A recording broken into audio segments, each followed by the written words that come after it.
Hello, my name is Hakon and welcome back to my channel where today I'm going to say a few unscripted and improvised words about this. And this is the Dreadbox Dysphonia, which, as many of you might know, is a limited edition DIY synth from Dreadbox of Erebus, Murmux, Hades, etc. fame. And they make some absolutely great sounding synthesizers, gorgeous filters, lush oscillators, very rich sounding. And 1.5 years ago, they released a DIY synth, Euro-rackable or standalone synthesizer called the Dreadbox Dysphonia, which I bought. At the time, I actually had a Dreadbox Nymphes on pre-order, but when I saw this, I thought that's probably more along the lines of what I like. So at the time, I only had two phenol synths as part of my main setup, and which both are open architecture, and this is one of the things that makes the Dysphonia stand out from other synth voices. Open architecture, what I mean by that is that these different parts, you got here an oscillator, you got three VCAs, you got a mult, you got a MIDI interface down here, you got a modulator, envelope, LFO, low pass filter, 12 dB multi-mode filter, and an echo effect, which is a sort of a bucket brigade kind of digital, noisy, gritty kind of echo. What I mean by open architecture is that none of these modules, as it were, none of these parts are pre-patched. There are no connections between these different elements of the synthesizer behind the front panel, and every connection between them has to be made with patch cables. And this is something that lots of people don't like, of course, but I absolutely love it because it has one absolutely huge advantage, or actually it's more than one. One of them is that since you have to make patches between the different modules to actually make any sound at all, it's easier to see what's patched to what. That's one thing. A second thing about it is that it means that the sockets don't have to also double as switches. If you have a semi-modular and you have a pre-patched path for the audio from the oscillator to the filter to the VCA to the output, and when you then patch something in, you break the connection that is pre-patched.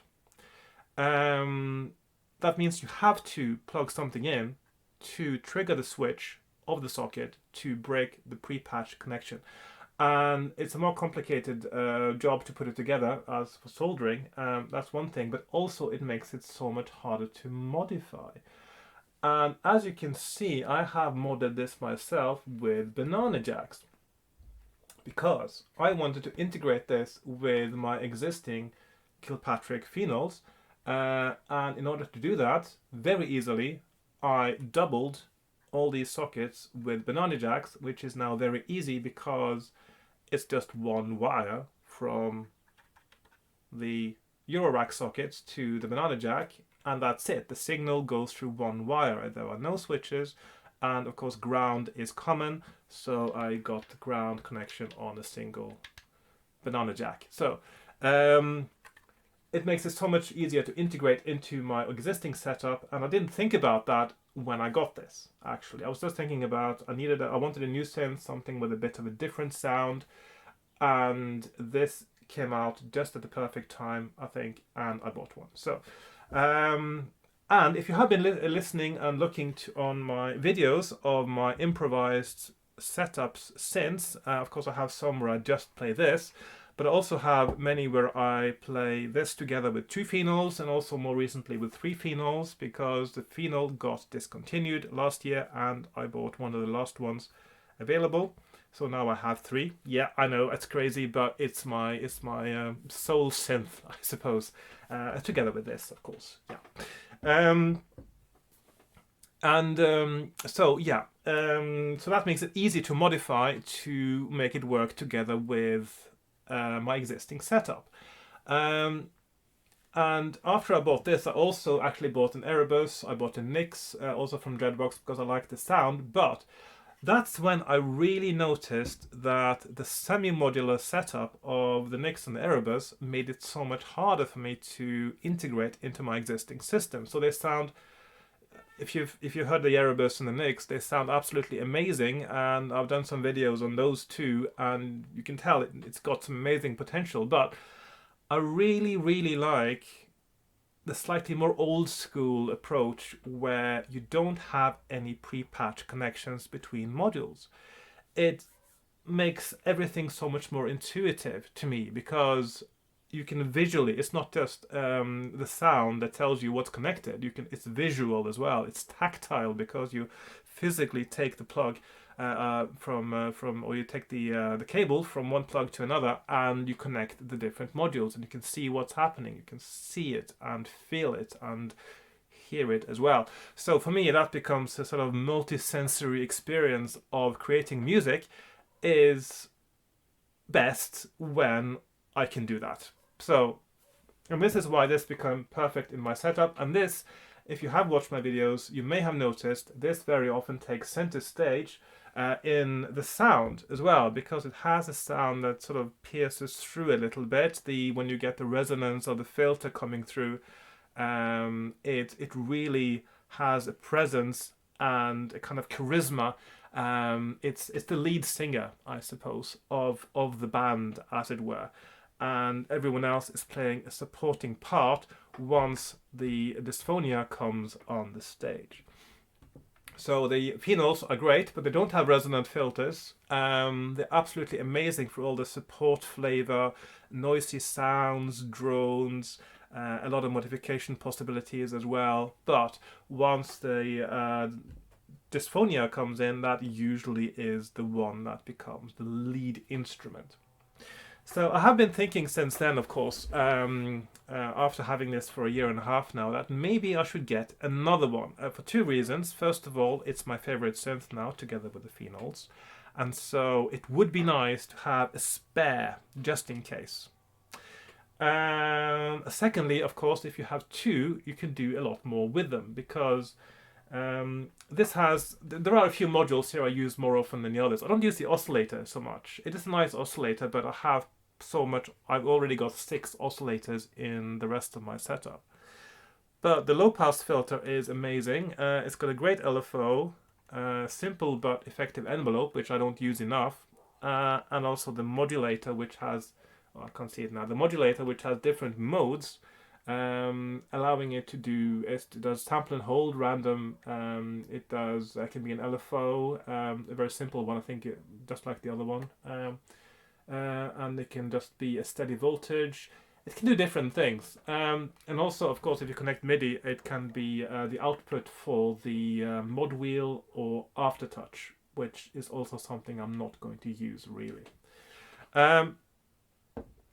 I don't need mod wheel. The thing is, if you have a setup like I have, you don't need mod wheel, because you can take out a steady voltage from one module and run it through a VCA and adjust the level of the VCA, and that's your mod wheel. So you don't need extra ones. So you don't need to do that with MIDI. You can do it on the synthesizer itself. Anyway, so yeah, so I had been thinking maybe I should get a second one, and incidentally, just as I was setting up for this video and starting to do a take that I didn't keep, I got a notification from Reverb that it has been sent. I've actually bought a second Dreadbox Dysphonia. Now, and that means that this setup of banana jacks that I have here is not going to be that convenient to do a second time. So what I'm planning to do is to put the two Dysphonias side by side, and then do a new setup of banana jacks for both of them together. So I'm grouping the different modules. So I have oscillators A and B from the left and the right Dysphonia in the same place, etc., etc., and do it that way.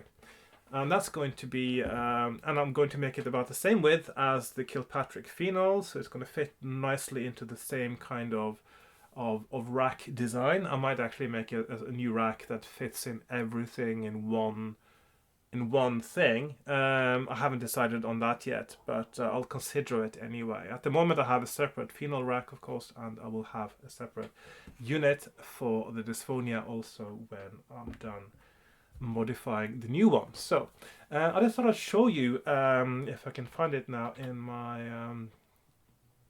show you what I have in mind, if I can find it here. So hang on, I'm still a bit new to this OBS thing. I'm recording this as if I'm doing a live stream through OBS. So I'm gonna do like that.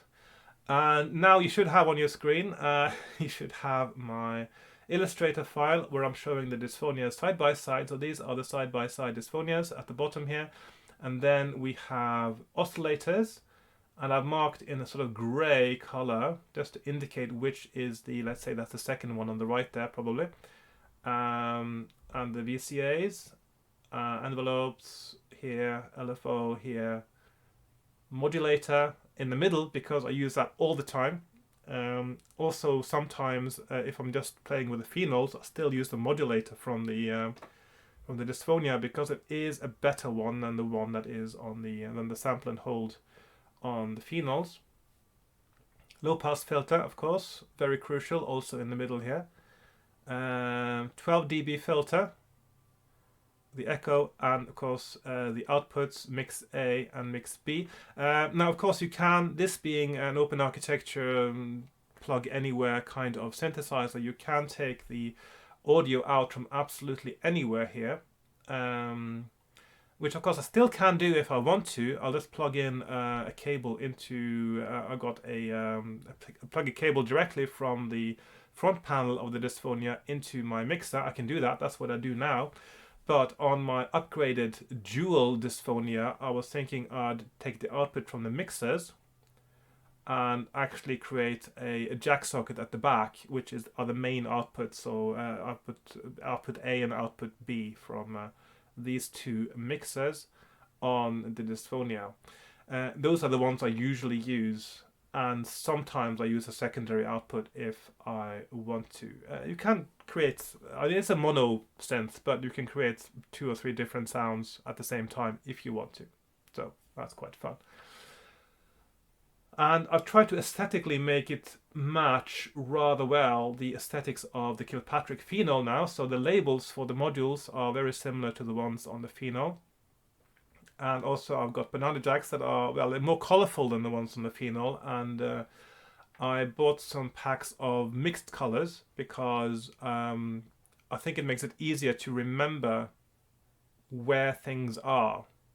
Because once you get used to the colors there, you don't have to look at the labels anymore to see where you're plugging things in. You get so used to it. So generally now I have green for one out. All the outputs, apart from the oscillator, is different. But the other modules, the outputs are green for one of these Dysphonias, and it's red for the other Dysphonia. And I see I have 2 different colors red here, but I'll sort that out some other time. The inputs are yellow. CV is black and blue, depending on which Dysphonia it's on. And so there's a kind of color coding as well in this setup that makes it a little bit easier to get the visual memory for what to patch where. Now you may notice there's something missing here, and that is the audio VCA is not part of the setup, and that's because I hardly ever use it. It will still be possible to use it from the front panel of the Dysphonia with regular Eurorack patching cables if I want to, but I may or may not. I don't know yet. If I want to, I can do that. Also, the MIDI outputs, the CV and the gate from the MIDI is not here either. And the reason is I already have 3 MIDI interfaces with CV and gates on the phenols, and I hardly ever use more than 1 at a time. If I need to use more than 1, I can't really see any particular reason I'd want to use more than 3. So therefore, to make things easier for myself, I'm not going to include that on in this panel because it's just such a rare use case scenario for me. and by not including those, I'm making it easier for myself as well. Although I did have in mind, if I were to include those, if I had decided to include those, what I would have been doing was to have proper DIN MIDI jacks at the back of the box. I was also thinking the front here should be about flat, and then this bit here is going to be slanting as well, slanting upwards to sort of get almost in line with my phenol case. So that's what I have in mind so far. So it's going to be, I think it's going to look rather nice. It's going to look rather spiffy, I should say. Another thing in my design, it's black and white because that allows me to use my laser printer. I do have a proper inkjet color printer, of course, but I'm running out of ink, and it is so expensive. It is so expensive to buy ink, and then I don't print much, so it doesn't feel like it's worth it sometimes to buy new ink cartridges only to print a tiny bit before I have to replace something else, and the cost per print becomes absolutely astronomical. So what I'm going to do is I'm going to use my laser printer, and I'm going to laminate the front panel, and then I'm going to just attach it with a bit of glue and some screws, probably, depending. Actually, I don't really need to do that either, because it will be attached with the banana jacks. Will actually simply attach it to the surface of whatever panel I use for it. Most likely I'll get some kind of MDF panel, and the reason I'd use MDF rather than, well, aluminium is harder to work, that's one thing. I don't really have the tools suited to work too much with aluminium, and MDF is cheap, easy, safe. It's dimensionally stable. I mean, it's a bit more wobbly than aluminium, but I can make some struts underneath to make it more rigid, and it's yeah, I think it's going to look really nice and be nice. So I'm going to do some videos, of course, on this project as I go along. Just like I did with last time when I was doing my modification of the Dysphonia with the banana jacks. And yeah, oh, another thing as well. Why this design here, what I decided was to put all the controls on the front panel, because at the time I wasn't sure how I would integrate everything together. I didn't have a stand for my phenols, etc., etc. But the way I'm doing it now, and since I have a stand for my phenols, it's more convenient to have the connections on the back, and then they'll actually disappear under the stand that is behind them. When I didn't have a stand, of course, having plugs at the back would just get in the way. So I'm going to move the USB power and the ground connector to the back, and also I will have the audio outputs from the audio from the mixer from both Dysphonias will be on the back. Oh, and another module that, of course, I don't include in my banana jacks is the mult. So a mult here, it's got one input and 3 outputs. But if you know how banana jacks work, each output with banana jack is its own mult. You can stack cables, so you can take the output here as many times as you want and just plug, and have a huge stack of cables coming out from it, and that's your mult. So you don't need a mult in banana jack. You need it in Eurorack because you can't, well, you can stack cables, but it's expensive cables, and it's not as reliable because each cable has to carry ground as well as signal. There you go. So that's the video I'm making for you today. A little bit about the Dysphonia, and oh, one more thing, just one more thing, as Columbo used to say. One more reason I actually did this banana jack modification, because it is possible to get Eurorack to banana jack cables. I do have some cables I could actually connect directly from the panel, and that would have been enough. But once you start patching these things together, the cables on the front panel here get in the way of the controls, and that's a negative thing, I would say, about an open architecture synth like this, is that the cables can get in the way of the controls. And that's actually a problem with Eurorack. I think Eurorack is too small.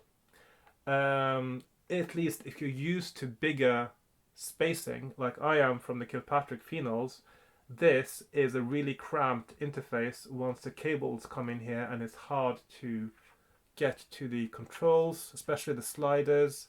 If everything had been knobs, it would have been easier, but it's sliders, and it gets in the way. So by moving things away from the panel, like this, it's easier to play with the controls, and especially, of course, the low pass filter is the one that gets the most play. So yeah, that's it today, and I will make other videos when I have further information on this project, and I'll let you know more. So thanks for watching, and I'll see you next time, and have a nice one until then. And yeah, like, share, subscribe, join me on Patreon, blah, blah, blah, blah, blah. All that stuff. Because my channel, as you may have noticed, is not monetized. It has been sort of semi-monetized a few times, but that's a completely different story. But the thing is, you don't get paid out for the monetization unless you verify your address, which, of course, YouTube, living in the dark ages, has to be done by them pretending to send you a PIN code that you are supposed to enter into your to your address, that you have to enter into the money thing, instead of using your payment method, which actually is enough of verification of address, thank you very much, or a copy of a driving license or a passport, or just making a dummy payment to a credit card. All those are valid ways of verifying an address, but no, Google, they have to send you in the snail mail a PIN code that, as far as I've seen from other people commenting on this, they don't always do. They pretend to do it, or they have some really, really flawed system that means that they get lost. So is it likely that it gets lost 12 times in the mail?